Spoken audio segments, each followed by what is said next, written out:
for tuning in to Ag PhD. I'm Brian Hefty. I'm Darren Hefty. Thanks for joining us today.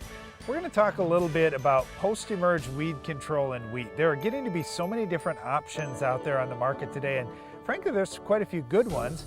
Many of them, though, are combinations of different products, and before you get all excited about, wow, here's a new name, let's get familiar with what these products are. We'll talk about many of them today.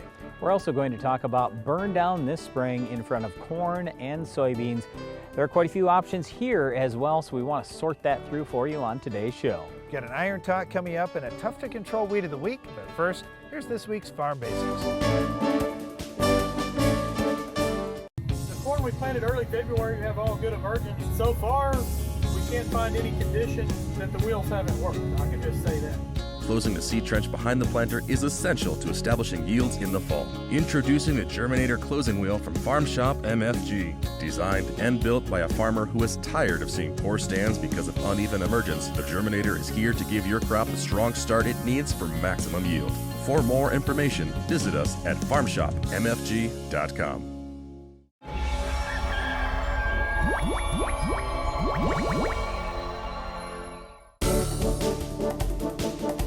During our Farm Basics time today, we're going to talk about what could potentially be an unfortunate thing we may see a lot of this spring. It's fallow syndrome. All right, Brian said fallow syndrome. Let's break this down. Fallow means we didn't have a crop for a year. Fallow syndrome is the year after you didn't get a crop planted. So in 2019, if a farmer didn't plant a crop, now in 2020, he can potentially have fallow syndrome in those fields. So what fallow syndrome is, I'll just give you the example of corn. Corn early in the season will turn purple. And if you are running soil tests, you go, what? This corn shouldn't turn purple. I have a good level of phosphorus in my soil. Well, what happens is mycorrhiza fungi will actually take phosphorus and help bring it into the plant. It'll convert it into a form the plant can use in some cases, but it will bring that phosphorus to and into the plant. Well, if you don't have mycorrhiza fungi out there, then you have a problem. Why would you not have mycorrhiza fungi out there? Because you had a fallow year the year before. So that leads us to this fallow syndrome where the corn turns purple. Why is there less mycorrhiza fungi out there? It's because it didn't have a host the year before. In other words, there wasn't anything growing there that supported the mycorrhiza fungi, or because it flooded out. If it flooded out, then there was no oxygen to support the mycorrhiza fungi. This can be a real challenge, and you may say, wow, I did flood out last year on some ground. How can I beat this? Is there a way for me to overcome this without suffering a loss? Okay, so first of all, this is one of the reasons why we encourage people to use cover crops in a fallow year. And you have to be careful about the cover crop because, for example, radishes do not support mycorrhiza fungi. If you only raised radishes last year, you most likely will have fallow syndrome this year, and you should not raise corn. Okay, now, yes, there are microbial treatments. You can buy mycorrhiza fungi.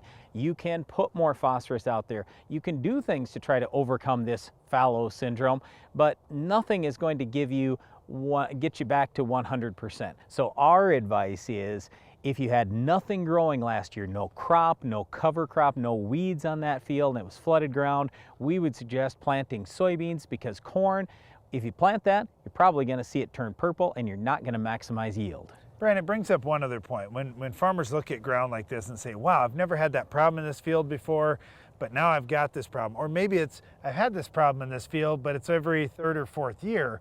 What can be done to fix things? You mentioned oxygen levels in the soil, and that's a really big one. And you also mentioned too much water. Once again, we're talking about, hey, if you have flooded ground, this is a big problem. So what do you do to alleviate flooding? Well, in a lot of cases, you should put some drain tile in if it's just high water table levels. You're never going to fix it if the river can completely wash you out. That happened on some of our ground this year. We're not going to go spending millions of dollars to build levees along our fields to prevent that from happening, since it only happens once every 10 or 20 years. But my point here is, if there is some way that you can do something about better drainage, that's great, because mycorrhiza fungi absolutely need oxygen and they need a host plant. And as long as you keep that mycorrhiza fungi going, then you should not have a fallow syndrome issue in the future. Unfortunately, our weed of the week is probably not that host plant that you're looking for out in your field.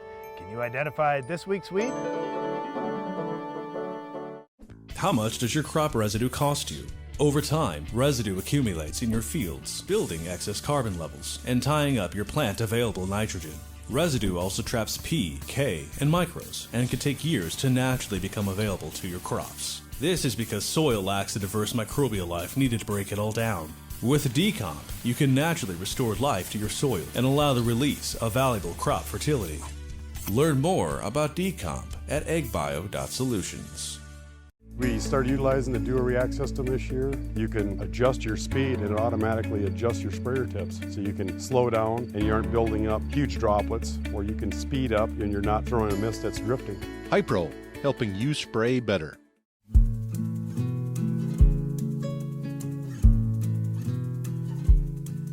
Find love,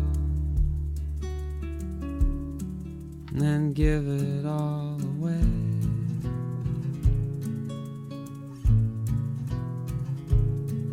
Find love, then give it all away. More choices, more money. With Bayer Plus Rewards, you choose from our broad portfolio of high-performance products. Earn more money on the eligible products that are right for your farm. And use our new portal to see your purchases, track your rewards, and decide how you want to use them. Visit mybayerplus.com to sign in and start earning. That's the advantage of more control in your hands. That's the plus. Introducing the all-new Diamant Cornhead from Capello, USA. With a revolutionary design highly innovative for its class, we have painstakingly designed every component down to the smallest detail to maximize your harvest efficiency. This gives you unprecedented standards in operation and performance. For more information about this beast, available only in our new gray poly, call 855-CAPELLO or visit capellousa.com to find a dealer near you. Capello, wherever you are, we are. Some of the first fields greening up in the spring are often the winter wheat fields. And when we think about winter wheat and spring wheat that's going in the ground, I get excited about helping those things off to a great start. So we're going to talk about post-emerge herbicides that can be used to control the weeds and help our stands. All right, let's first start with this. When it comes to straight grass products, there aren't a lot of them out there. You've got Everest 3.0, which is an ALS, and you've got Axial, which is an ACCAs. Those are the main ones. If you just want straight grass control in the spring, well, which one is going to be better? Look, the Axial's probably just a little bit better on some of the foxtail species. Everest 3.0 is really good on wild oats, just like it's pretty good on grass species. It's up to you. It's just which chemistry class do you want to go with? That's really your main choice. That is the big choice. Which family do you want to be in? Because there's really only two.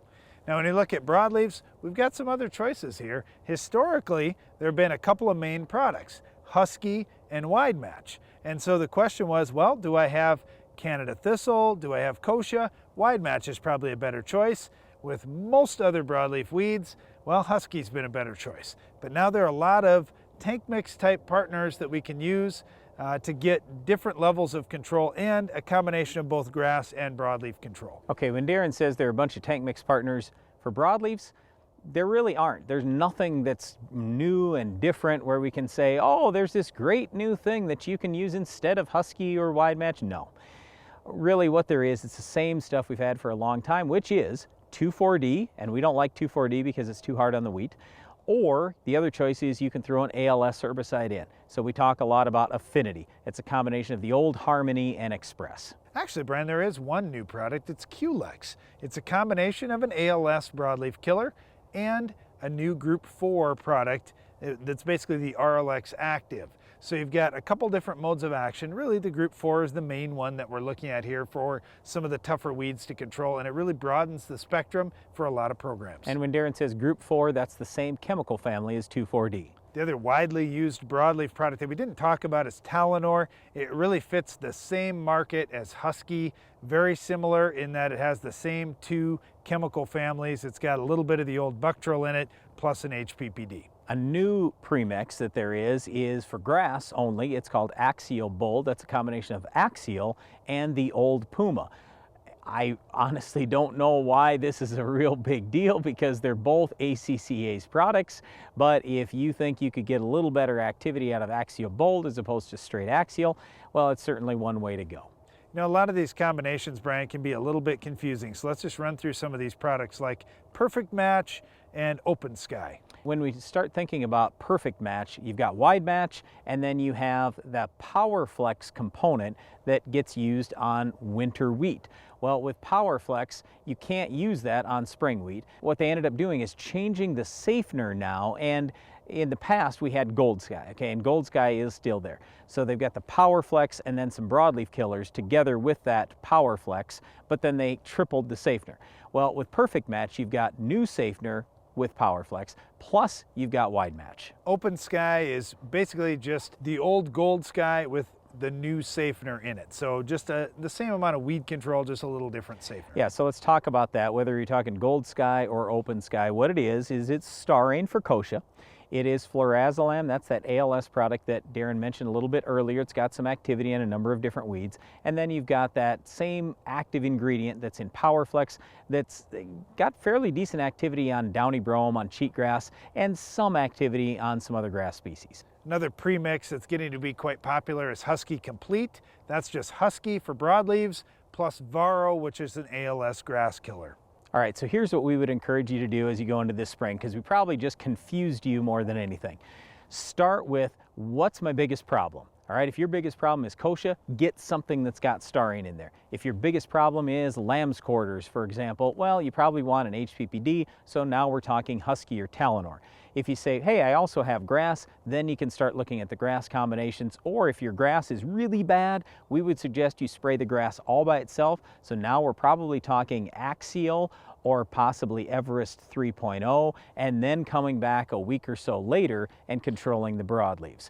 And one other thing we didn't mention, because we're talking post products, we really encourage you, use a pre. If you're gonna plant spring wheat this year, use a pre. It's gonna make it so much easier for your post-emerge product to kill every last weed. Well, speaking of weeds, we don't want to forget about our Weed of the Week. We'll show you what'll stop this tough weed later in the show. Do you feel like there's never enough time to get everything done before planting? The window for spring work is quick and unforgiving. Give yourself the upper hand with the ProTill High Performance High Speed Disc. More and more farmers agree the ProTill is the right tool for springfield conditions and heavy residue management. Zero maintenance bearings, independent disc technology, oversized pins and bushings allow the ProTill to handle whatever field or conditions you can throw at it. Degelman High Performance Equipment. Success isn't just about maintaining your operation, how you make out for the season, or how much you can get from each acre. It's about doing precisely what needs to be done to feed your crop and grow your legacy, all the way down to the last drop. AgroLiquid Precision Crop Nutrition. Apply less, expect more. Find a retailer at agroliquid.com.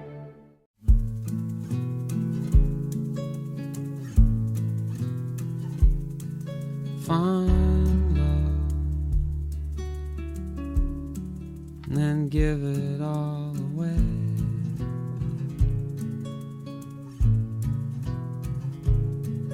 Find love,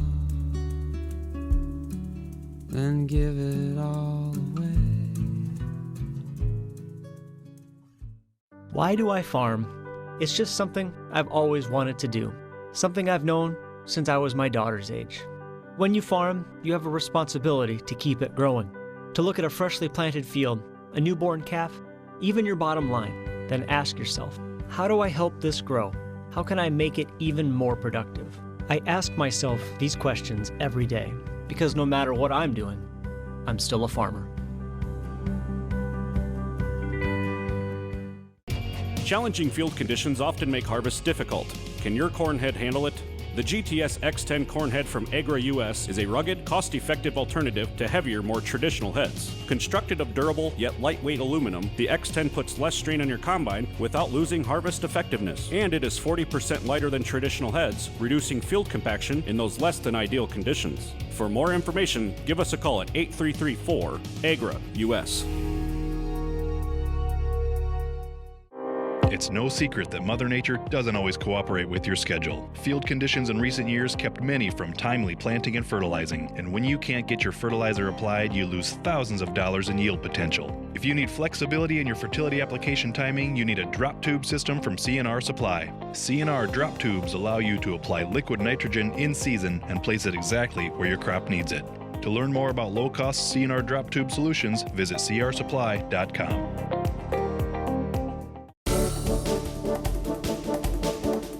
Darren and I get lots of questions each year about spring burn down, so we want to talk about this today and just some of the issues that we see, some of the, I'll just even say, dumb things that get done out there. We want you to try to avoid any potential problems so you get great control for as little money as possible. All right, let's start by, before we get into products, talking about weather and how to get these products to really work. Because let's face it, if you're doing a pre-plant burn down, or even right after planting burn down, it's probably cold. And if it's cold, all the products that we talk about, they're not going to work as well.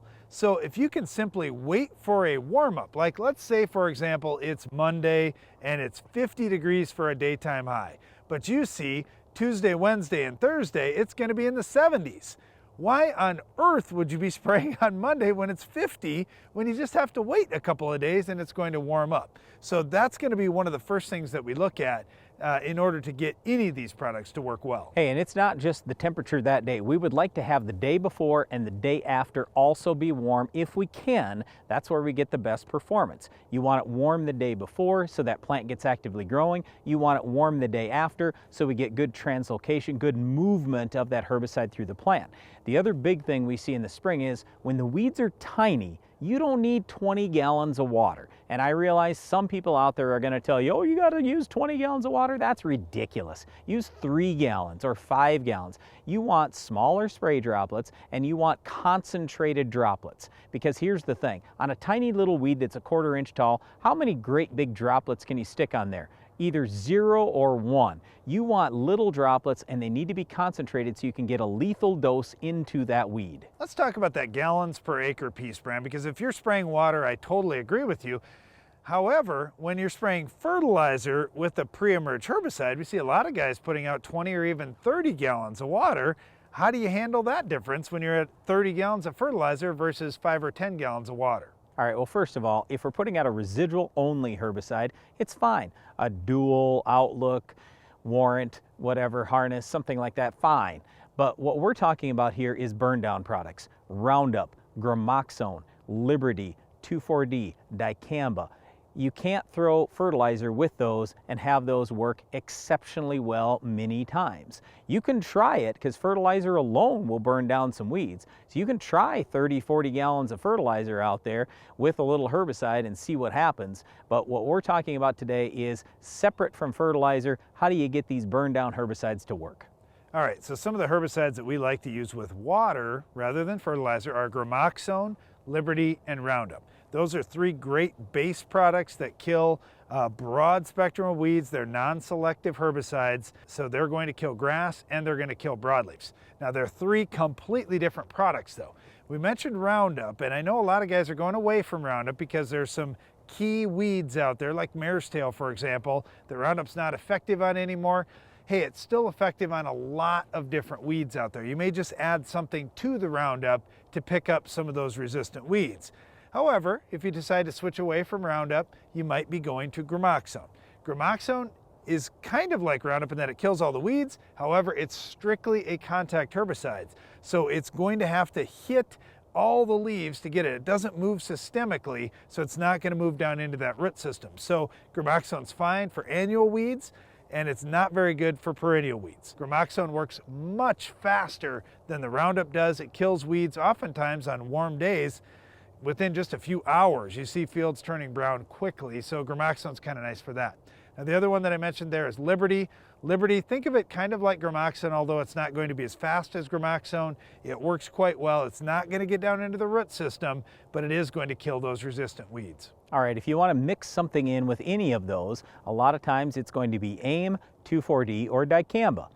Now, if you are going to plant corn, do not use 2,4-D in front of that corn. Use dicamba, Or you could use AIM. AIM has no residual, so AIM can be used in front of anything and it's no problem. But dicamba, that's going to be much safer to corn. The 2,4-D is going to be harmful to corn even if you're using it pre-emerge, so leave that one out. Now when we talk about soybeans, unless it's dicamba tolerant, you can't use dicamba pre as a burn down. Unless it's 2,4-D tolerant, you can't use 2,4-D as a pre. And I know a lot of people have used 2,4-D as a burn down. Absolutely don't do it. It's way too hard on yield unless it's 2,4-D tolerant.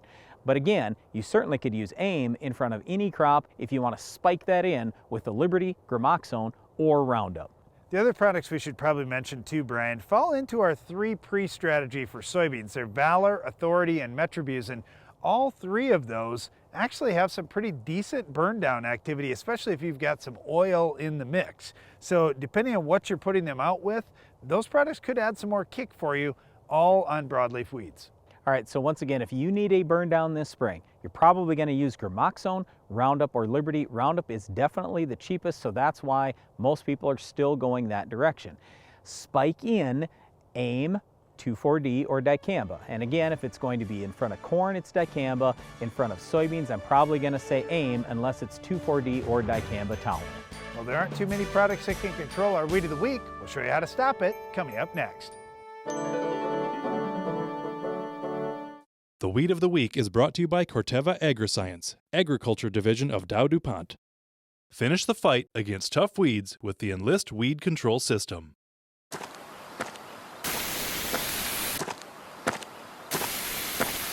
Weeds are tough,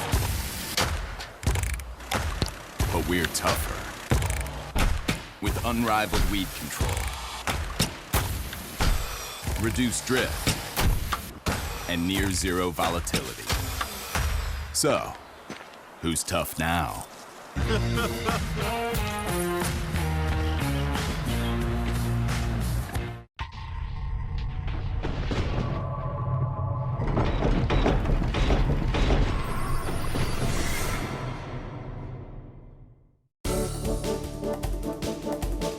Weed of the week is a tough perennial. It's quackgrass. When we talk about perennial weeds, oftentimes we have a difficult root system, and quackgrass is no exception here. We've got rhizomes that run down below the ground and then they pop up new plants. And when you see that, you'll notice it as you pull quackgrass out. You'll see that you'll break roots off and you can see that roots are moving to the side. That's really a good way to notice if you got a perennial or an annual weed. Right, so quackgrass just laughs at tillage. What ends up happening is you cut those rhizomes below ground. Well, now you've created a whole bunch of new plants that are going to most likely sprout up. So if you want to get control, the best thing we've ever found has been Roundup. Yes, but not just a normal rate of Roundup, Brian. Look at the label on Roundup. You need a very high rate to take out perennials like this with a deep system if they're established.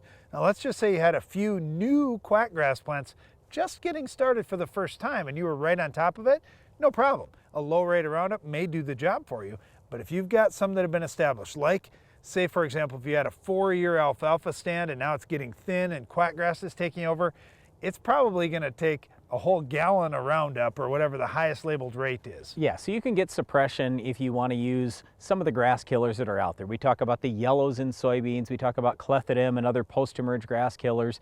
In corn, yes, you can get a little suppression with your pre, you can get a little suppression with accent, but really it's going to come down to Roundup. The challenge here is quackgrass is mainly a problem in lawns, and you don't want to spray Roundup in your front lawn. lawn. Unfortunately, you're going to have to, because there's nothing that's going to kill quackgrass in that lawn unless you completely kill the whole lawn and start fresh. That's all the time we have for this week's Weed of the Week, quackgrass, but Iron Talk is coming up next.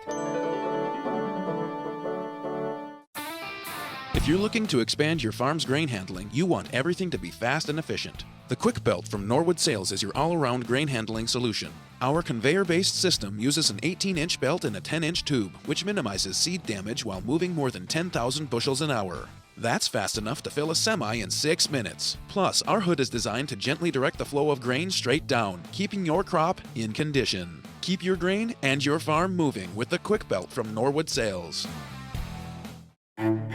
Success isn't just about maintaining your operation, how you make out for the season, or how much you can get from each acre. It's about doing precisely what needs to be done to feed your crop and grow your legacy. All the way down to the last drop. AgroLiquid Precision Crop Nutrition. Apply less, expect more. Find a retailer at agroliquid.com. How much does your crop residue cost you? Over time, residue accumulates in your fields, building excess carbon levels and tying up your plant available nitrogen. Residue also traps P, K, and microbes and can take years to naturally become available to your crops. This is because soil lacks the diverse microbial life needed to break it all down. With Decomp, you can naturally restore life to your soil and allow the release of valuable crop fertility. Learn more about Decomp at eggbio.solutions. Where we have run the Soil Warrior, we have harvested the best corn we have ever harvested in the history of Wrenwood Farms. Now, I'm kind of always wanting to push the envelope to see what else I can do to help enhance that emergence.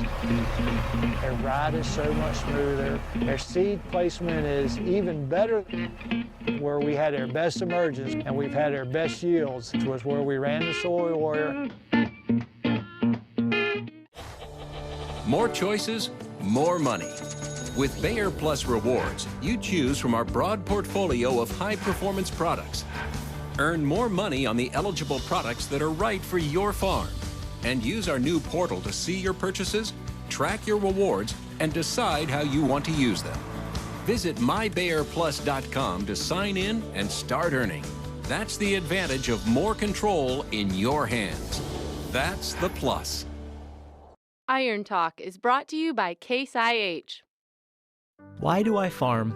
It's just something I've always wanted to do. Something I've known since I was my daughter's age. When you farm, you have a responsibility to keep it growing. To look at a freshly planted field, a newborn calf, even your bottom line, then ask yourself, how do I help this grow? How can I make it even more productive? I ask myself these questions every day because no matter what I'm doing, I'm still a farmer.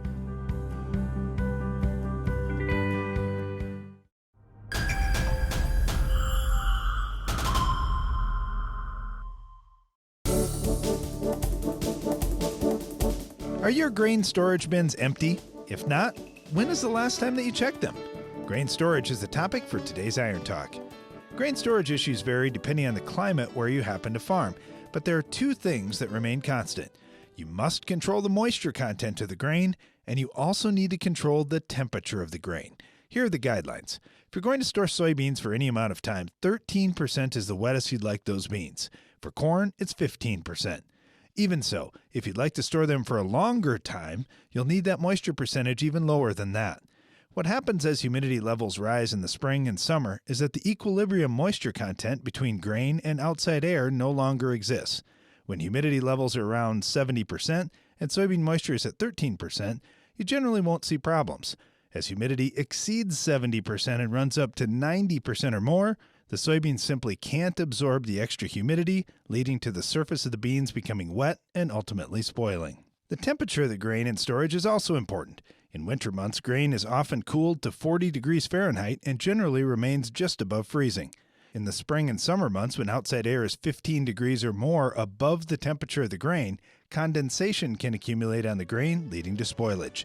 The key takeaway today is to keep grain dry and within 15 degrees of outside air temperatures as long as you can to lengthen the time that you're safely able to store it.